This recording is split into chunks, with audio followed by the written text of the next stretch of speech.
जय श्री कृष्ण, राधे राधे।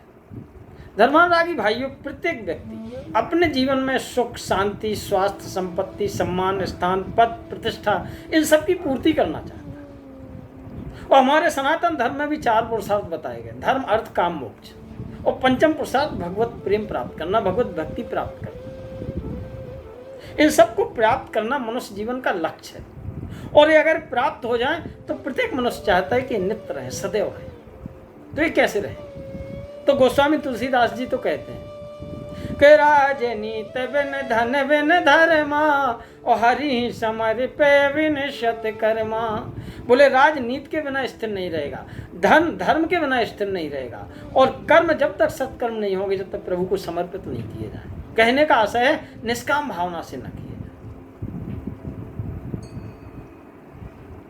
तो अब कहोगे कि राज की बात हो रही है, ये तो राजनीति की बात है। तो धर्मानुरागी भाइयों, बता दूं कि प्रत्येक व्यक्ति जो अपने परिवार का मुखिया, वो अपने परिवार का राजा है। जो अपने समाज का मुखिया, समाज का राजा है। जो अपने देश का मुखिया, देश का राजा है। और नहीं तो अपने शरीर का तो प्रत्येक व्यक्ति राजा है। कहा है ना कि हम तो अपने मन के राजा हैं। तो ये सब स्थिर कैसे रहेगी? स्थिर सुख शांति कैसे रहेगी? संपन्नता कैसे रहेगी? समाज में सम्मान सदैव कैसे रहेगा? स्वास्थ्य हमेशा स्वस्थ कैसे रहेंगे? निरोगी ना हो कभी, ऐसा कैसे होगा? तो ऐसी कई नीतियां हैं हमारे सनातन परंपरा में। कई नीतिज्ञ, कई विचारवान, कई दार्शनिक, कई ऋषि मुनि महात्मा हो चुके हैं, जो हमारे ग्रंथों में उन्होंने जीवन के लिए ऐसे सूत्र दिए। जीव और जगत के व्यवहार के लिए, राजा और प्रजा के व्यवहार के लिए, परिवार के लिए, और सबके प्रति हमारे क्या कर्तव्य हैं, ऐसी कई नीतियां हैं। शुक्र नीति, बृहस्पति नीति, गर्ग नीति, याज्ञवल्क्य स्मृति, मनु स्मृति, विदुर नीति, भर्तृहरि नीति शतक, चाणक्य नीति, ये सब जीव और जगत के व्यवहार के लिए, राजा प्रजा के संबंध के लिए, समाज के लिए, परिवार के लिए, स्वस्थ रहने के लिए, सब चीज़ों के लिए नीतियाँ बहुत ही विख्यात हैं। उनमें सबसे विख्यात है जो है विदुर नीति, जो मुख्यतः महाभारत में विदुर और महाराजा धृतराष्ट्र के बीच का संवाद है, जिसे विदुर नीति कहते हैं। तो समाज के लिए, परिवार के लिए, संबंधों के लिए, रिश्तों के लिए, जीवन के लिए विदुर जी ने सभी विषयों पर महाराज धृतराष्ट्र से चर्चा की और उन्हें समझाया। तो इसी को समझाते हुए विदुर जी महाराज धृतराष्ट्र कहते हैं कि हे राजन, हे भरत श्रेष्ठ, हे भरतवंशी राजा, 5 अग्नियों की प्रत्येक मनुष्य को प्रयत्न पूर्वक सेवा करना चाहिए। इन 5 को अग्नि बताया है। क्या अगर इन 5 की प्रयत्न पूर्वक सेवा नहीं की गई तो जिस तरह से अग्नि शोषक पोषक है, जैसे प्रकाशक और ध्वंसक है, वैसे ये भी जीवन नष्ट कर सकते हैं। ये लोग और वो लोग दोनों बिगड़ सकते हैं। जैसे अग्नि के 2 रूप हैं, अगर उसकी नियम पूर्वक सेवा की जाए, प्रयत्न पूर्वक, तो हमारे लिए पोषक है, हमारा पोषण करते हैं। और अगर थोड़ा सा ही गलत कर दिया तो वही विध्वंस मचाना। तो 5 अग्नि कौन सी? तो कहते हैं कि पंचाग्नियो मनोषेण परिचर्या प्रयत्नता पिता माता अग्निरात्मा चा गुरुश्चा भरतर्षभो।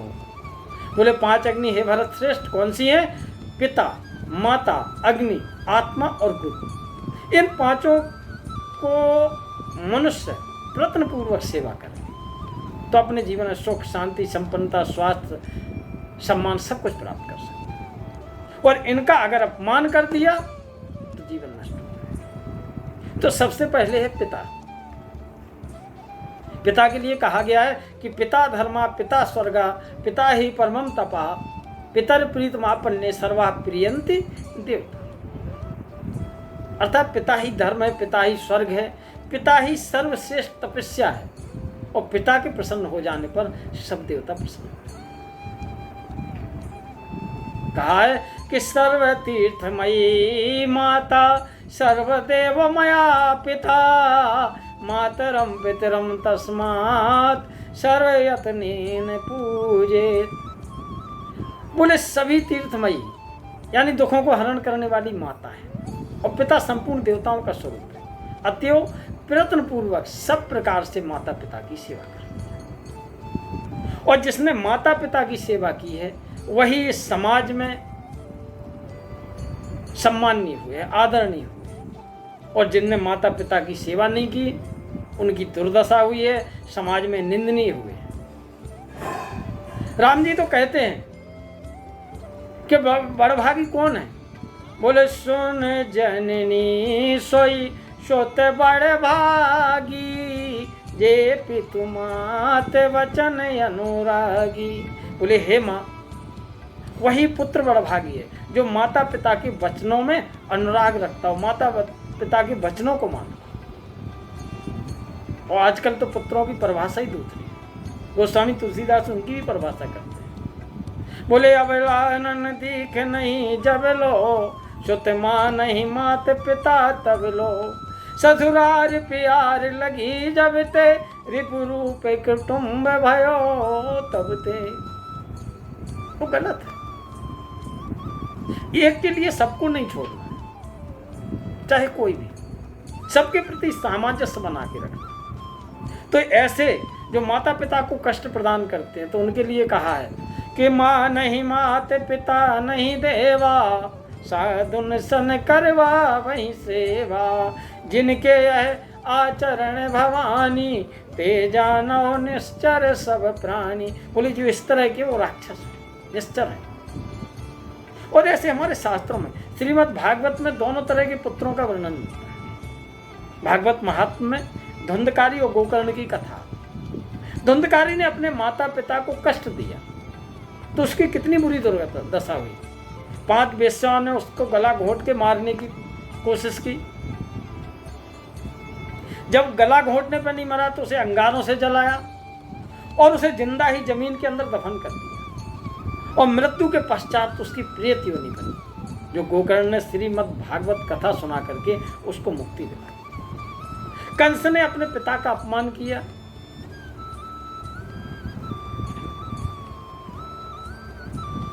आज राक्षस के रूप में उसे बोला जाता है। अगर कोई पुत्र माता पिता का मान करता है तो कहता है तू तो धंधकारी है, तू तो कंस है। वहीं पे माता पिता की आज्ञा पालन करने वाले ध्रुव जिन्हें अचल स्थान प्राप्त,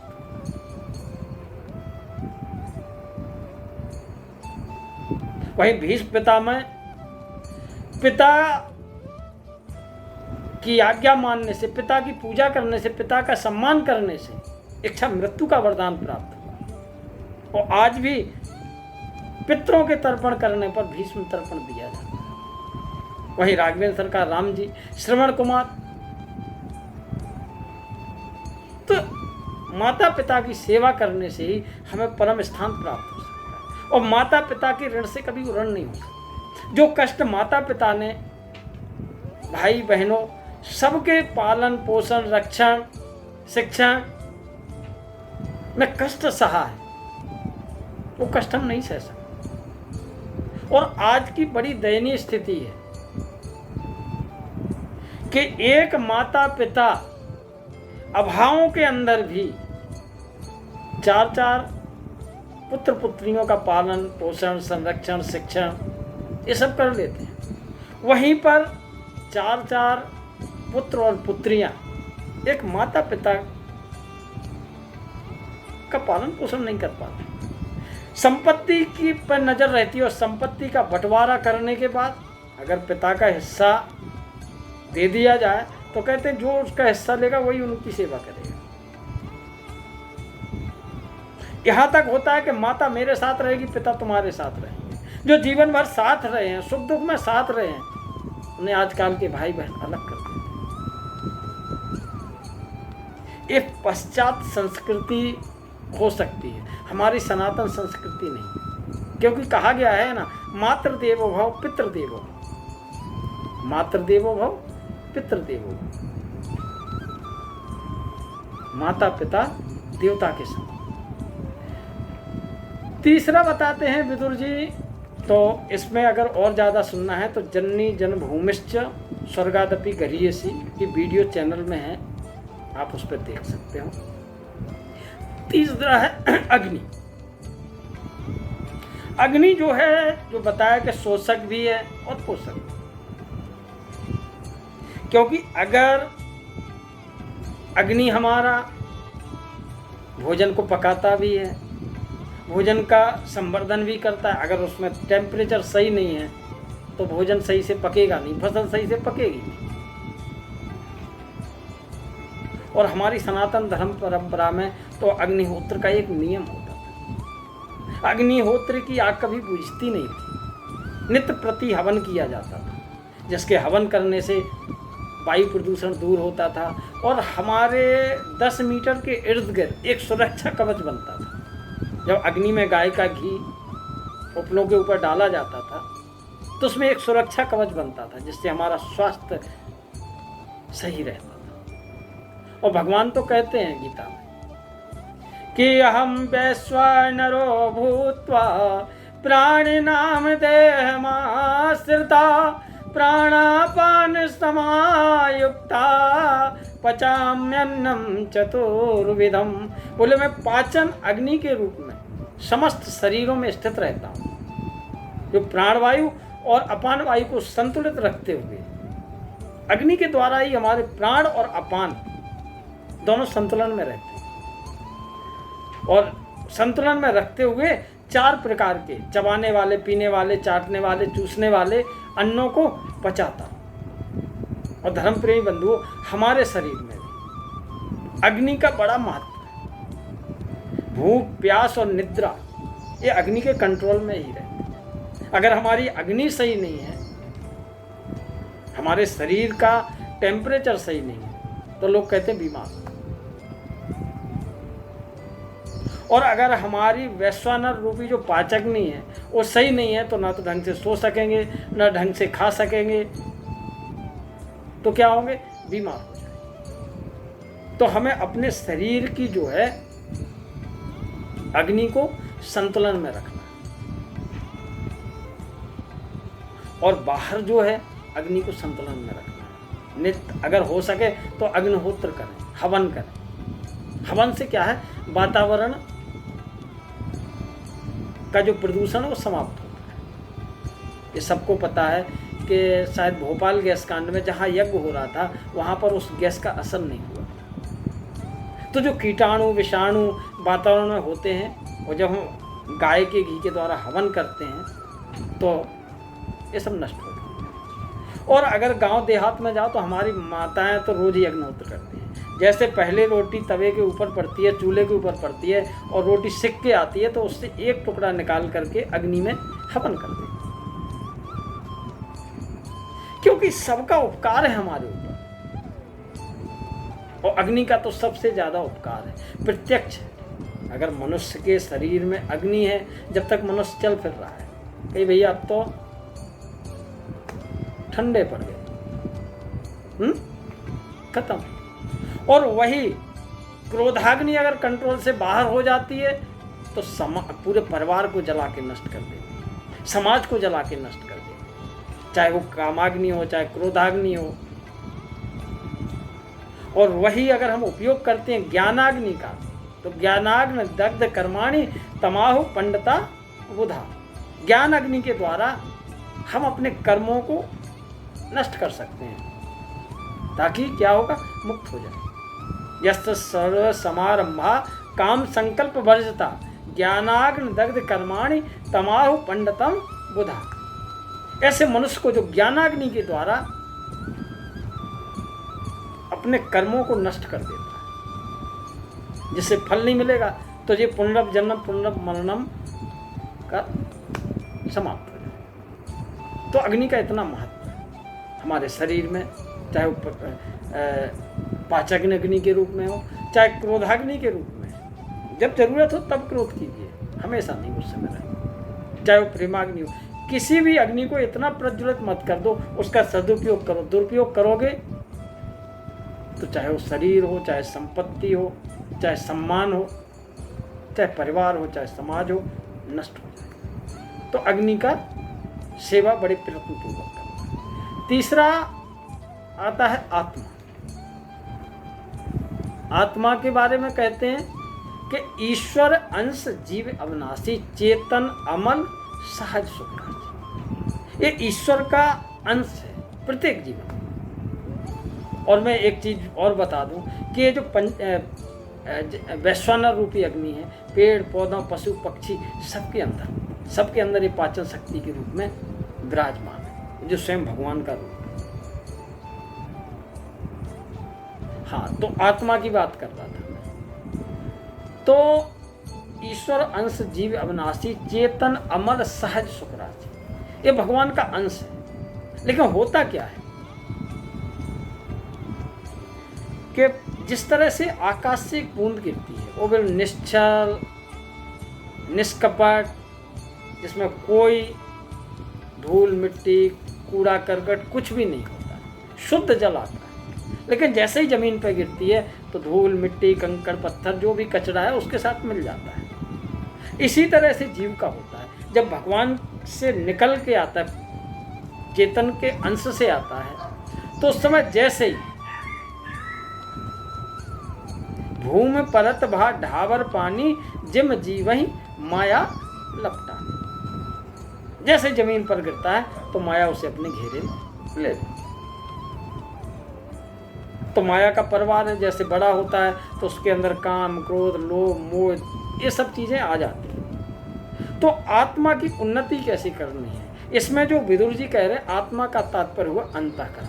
अपने अंतःकरण को शुद्ध करना है, अपने मन को निर्मल बनाना है, अपने अंतरात्मा को शुद्ध करना है। आत्मा को दूषित न करो ताकि पतन हो,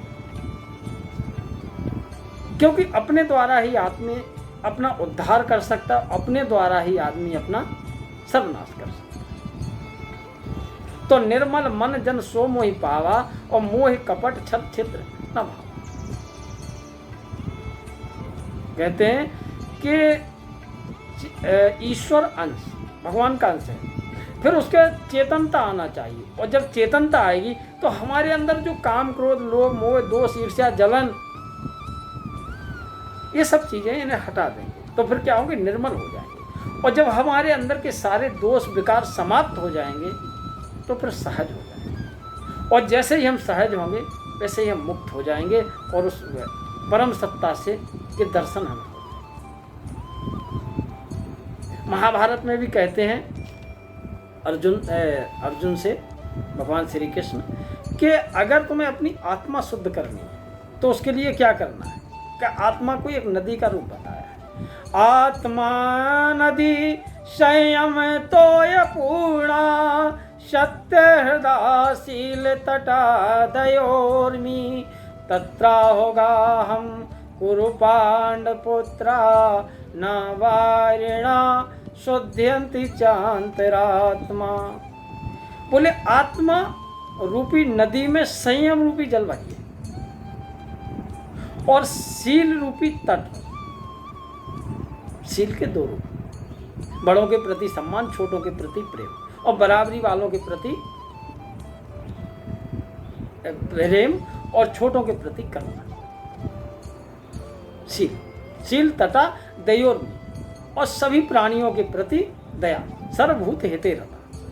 इस तरह से जब हमारा अंतःकरण बन जाएगा तभी हम शुद्ध होंगे, और जल के स्नान से हम शुद्ध नहीं हो सकते। तो कहने का आशय मात्र है कि हमें अपनी आत्मा को शुद्ध करना है। ईश्वर अंश जीव अविनाशी तो है, लेकिन चेतनता लानी है कि हम ईश्वर के अंश हैं, तभी हम उस सहज सुख राशि से मिल सकते हैं, तभी हमारी आत्मा का उद्धार।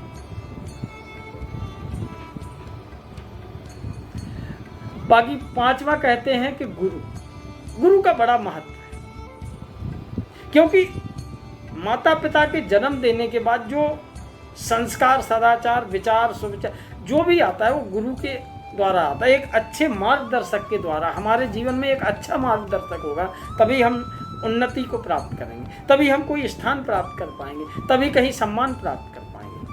तो एक कच्ची मिट्टी है जैसे, उसको एक सुंदर घड़ा बनाने के लिए एक गुरु ही काम करता है। इसीलिए तो कहा है गुरु ब्रह्मा गुरु विष्णु गुरुदेव महेश्वरा, और गुरु साक्षात परब्रह्म तस्मात् श्री गुरु वे नमः। और गोस्वामी जी तुलसीदास जी तो कहते हैं कि बंदाओ गुरु पद कंज कृपा सिंध नर रूप हरि, और महामोह तम पुंज जासु वचन रवि कर निकर। बोले महामोह तम पुंज, ये महामोह क्या है? मोह निशा सब शोभन हारा, देखें सपन अनेक प्रकार।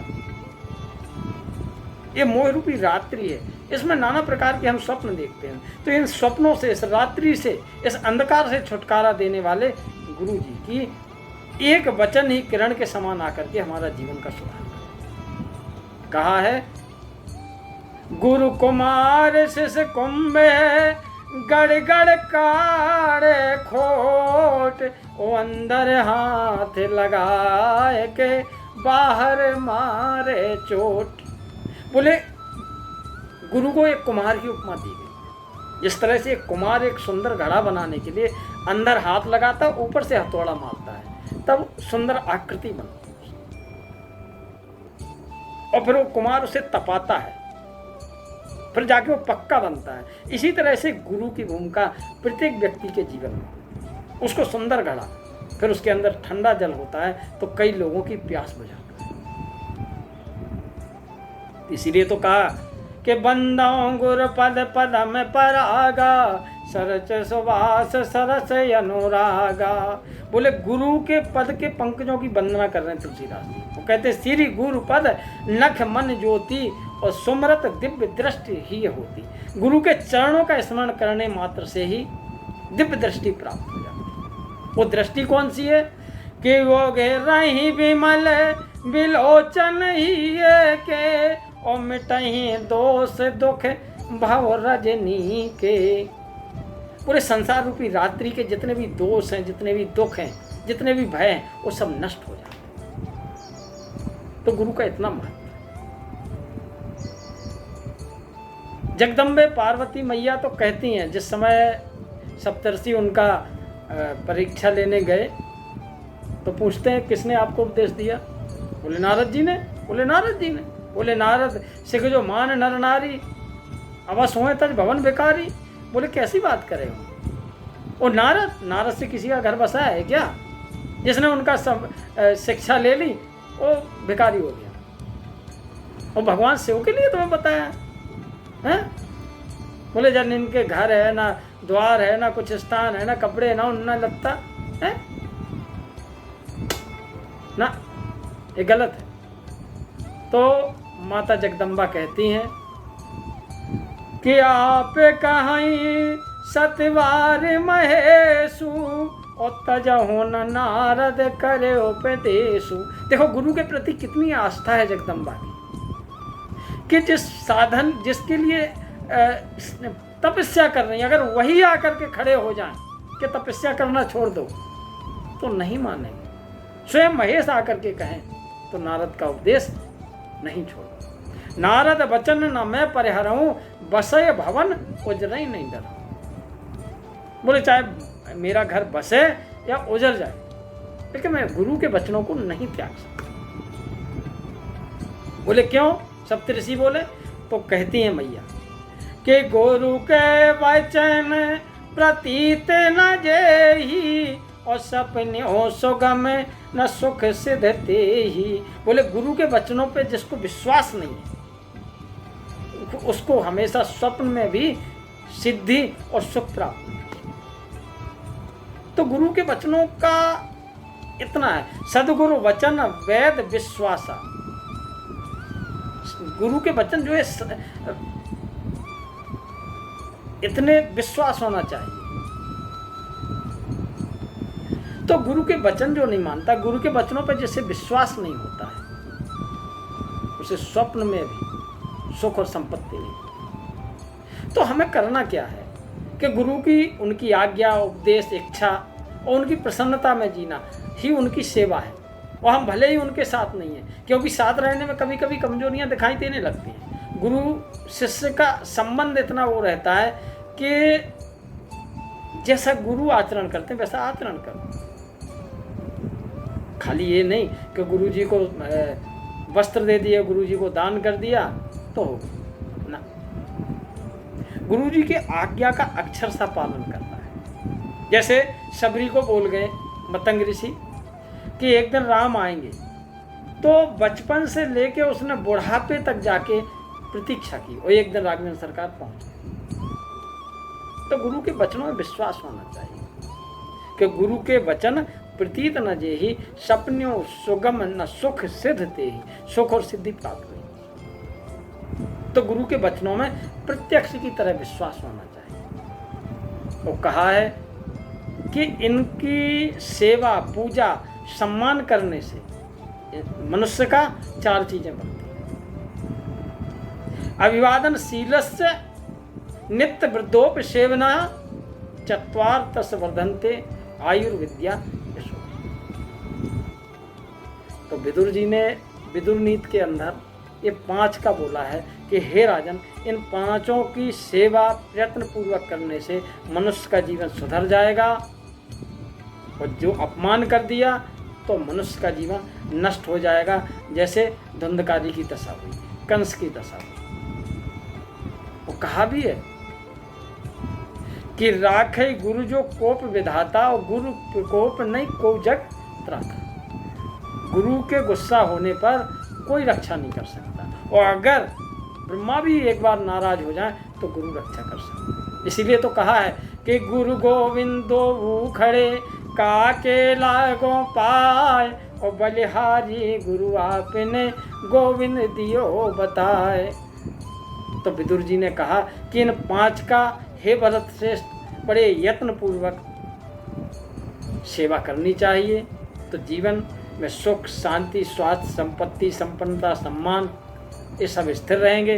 धर्म अर्थ काम मोक्ष भगवत प्रेम प्राप्त होगा। तो एक बार उस श्लोक की याद करते हुए, पंचाग्न्यो मनुष्येण परिचर्या प्रयत्नता पिता माता अग्निरात्मा च गुरुश्च भरत ऋषभो। जय श्री कृष्ण। राधे।